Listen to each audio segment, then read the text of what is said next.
அவன் இடத்துல எந்த கட்சி ஆட்சிக்கு வர முடிவு போடுறான் பார்த்தியா? அவன் தான் என் டுமில் மணி.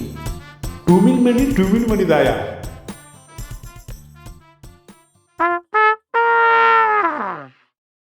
புரோட்டாவை தட்டி போடுவோமா வேணாமான்னு யோசித்தேன். வடையை ஓட்டையே போடுவோமா வேணாமான்னு யோசித்தேன். பூரி உப்புமா உப்பாதான்னு யோசித்தேன். வரும்போது 5 தங்க மோதிரம் போட்டு வந்தேன், ஒரு பித்தாளை மோதிரம் தான் இருக்குது. நான் ஒன்று யோசிக்க அவங்க ஒன்று யோசிக்க, என்னடா உலகம் இது.